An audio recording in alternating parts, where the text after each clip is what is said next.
আজকে আমি সকাল থেকে উঠে কোথায় যাচ্ছি সেটা দেখাচ্ছি, আর ভিডিওটা একটু লেট করে আপলোড করলাম। এখানটাই দেখতেই পাচ্ছ যে একটা নদীর নিচে হাজার হাজার লোক এসে পূজা পাঠ করছে এবং ছোট ছোট নৌকা বানিয়ে পূজা করে জলে ভাসাচ্ছে। আর এখানটায় অনেক দূর দূর থেকে হাজার হাজার গরিব মানুষ আসে চাল, পয়সা, বিস্কুট, জামা কাপড় ইত্যাদি ইত্যাদি দান নেওয়ার জন্য। সেই রকম হাজার হাজার মানুষও এই জায়গাতে আসে অসংখ্য গরিব দুঃখীকে দান দেওয়ার জন্য। হ্যালো গাইস, আমি বিজু শুরু করছি আজকের একটা তোমাদের কাছে নতুন ভিডিও, যেটা দেখার পর তোমাদের মনকে একটু হলেও পরিবর্তন করবে। গাইস, এই জায়গাটা দেখতে যাবো বলে আগের দিন ভোর 3টার সময় অ্যালার্ম দিয়ে রেখেছিলাম, তাই ভোরের দিকে ফার্স্ট ট্রেনটা ধরেই বেরিয়ে যাচ্ছি। আর এদিকে দিনটাও ছিল খুব বিশেষ দিন, যেটা আমাদের হিন্দু ধর্মের মতে খুব ভালো দিন হিসাবে মানা হয়। আর এই স্টেশনটা হচ্ছে উড়িষ্যার বালেশ্বর স্টেশন। আর যে ট্রেনটার মধ্যে আমরা আসলাম এটা হচ্ছে খুর্দা রোড এক্সপ্রেস। এটা খড়গপুরে ভোর 5টার সময় ছাড়ে, আর আমরা পৌঁছালাম 9টা 10-15 দিকে। আমরা দুজন এসেছি, আমি আর একজন পাড়ার ছেলে। উড়িষ্যা বালেশ্বর প্ল্যাটফর্মের বাইরের জায়গাটা হচ্ছে এইরকম, একটা কাগজের টুকরা পর্যন্ত পড়ে থাকতে দেখা যাবে না, তার জন্য চারদিকটা পুরো ক্লিন ক্লিয়ার রাখা হচ্ছে। আর এদিকে 9:30 10টা বাজতেই যাচ্ছে, তাই ভাবলাম সকালের টিফিনটা এই প্ল্যাটফর্মের কাছাকাছি কিছু খেয়ে নেই। এই সাইডের দিকে আসে দেখলাম যে একজন আন্টি বিক্রি করছে ইডলি, ধোসা, বড়া ইত্যাদি ইত্যাদি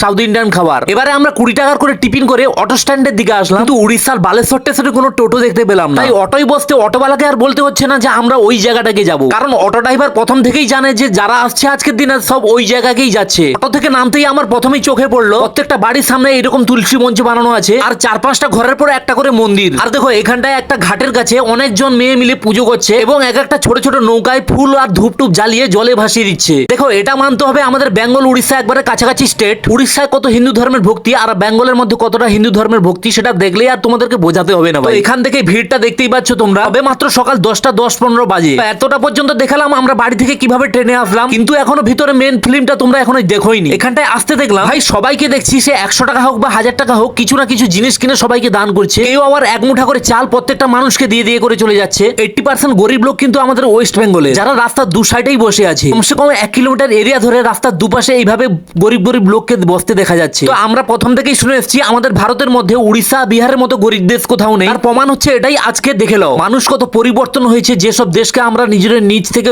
ছোট ভাবতাম। আর আমাদের দেশ যে কতটা এগিয়ে গেছে সেটা আর ভাই কাউকে বোঝাতে হবে না। তো এটা একটা ছোট্ট উদাহরণ ছিল, যদি বুঝতে পেরেছো তাহলে ভাই খুব ভালো বুঝে গেছো, আর যদি না বুঝতে পেরেছো তাহলে বিরিয়ানি খেয়ে ঘুমিয়ে যাও। এখানটা দেখলাম একটা বড় মেলাও বসেছে, তো মেলার মধ্যে বিভিন্ন রকমের জিনিসপত্র দোকানও বসেছে, খাবার দোকানও বসেছে।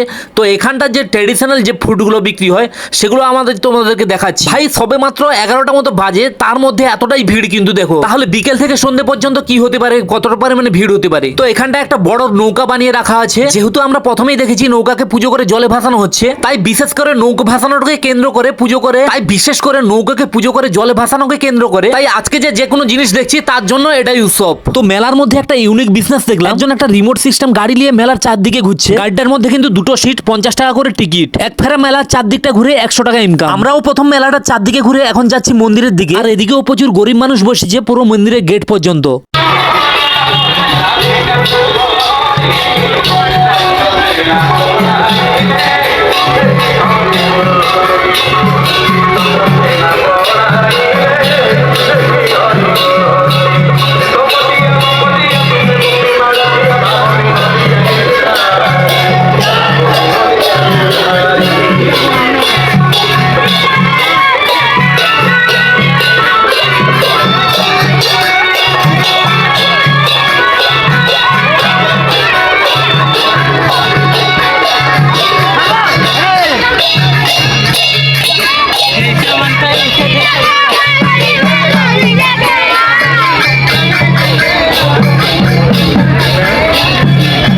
এই খাবারগুলো কিন্তু একটা উড়িষ্যার ট্রেডিশনাল খাবার। বড় বড় লুচির মতো দেখতে হলেও কিন্তু লুচি নয়, একটু শক্ত থাকে, ভিতরের দিকে কিন্তু পেঁচানো ডিজাইন থাকে। এক একটা 50 টাকা করে পিস, কিন্তু খেতে কেমন হবে তাই জন্য কিন্তু আমরা খাইনি। আর বেশিরভাগই পুরো চাট জাতীয় জিনিসের খাবার। পুরো মেলাটার মধ্যে আমরা আধ ঘন্টা ধরে ঘুরছিলাম যে কি খাওয়া যায় যে পেট ভরে যেটাই। যাই হোক, মেলার ভিতরে কিন্তু আমরা সেরকম কোনো খাবার পেলাম না যেটা খেলে আমাদের পেট ভরবে, তাই মেলার বাইরে গিয়ে আমাদের ইডলি খেতে হয়েছে, তাও আবার দুপুর 12টার সময়। এখানে মন্দিরে এসে দেখলাম যে চারদিকে মন্দির বানানো আছে বিভিন্ন ঠাকুরের, আর মাঝখানে যে মন্দির সেটা হচ্ছে ভগবান জগন্নাথের। আমরাও একটা একটা মন্দিরে গিয়ে প্রণাম করলাম। চলো এবার মন্দিরগুলো দেখাই যে তোমাদেরকে। আমরাও সবার পিছনে আস্তে আস্তে হাঁটতে হাঁটতে মেন মন্দিরে গিয়ে ভগবানের মূর্তি দর্শন করলাম। যারা ভিডিওটার এতদূর পর্যন্ত অবশ্যই দেখেছো তারা কিন্তু কমেন্টে জয় শ্রী জগন্নাথ বলে লিখবে। আর এদিকে বেলা যত বাড়তেই আছে মানুষের ভিড়ও তেমনি বাড়তেই আছে। হাজার হাজার মানুষ এসে এই পুকুরটায় হাত পা ধুয়ে, সামনেই অনেক ঠাকুরের মন্দির আছে, সবাই যে যার মতো ধূপ ফুল প্রদীপ কিনে নিজের হাতে এই ছোট ছোট মন্দিরে পুজো করছে।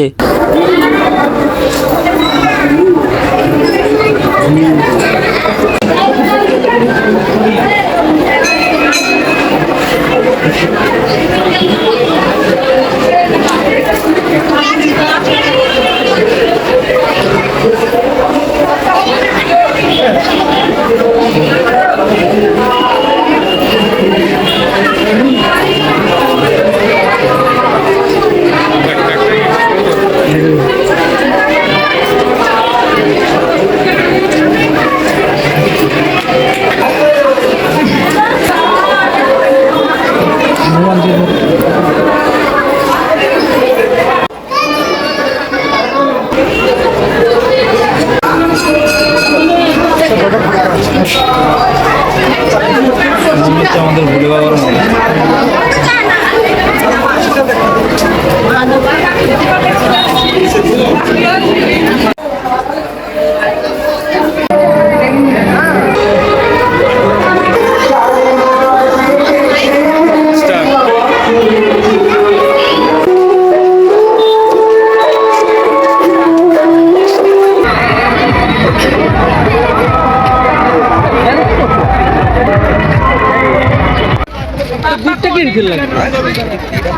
কাজটা উপর থেকে দেখে যাবে বাই বাই।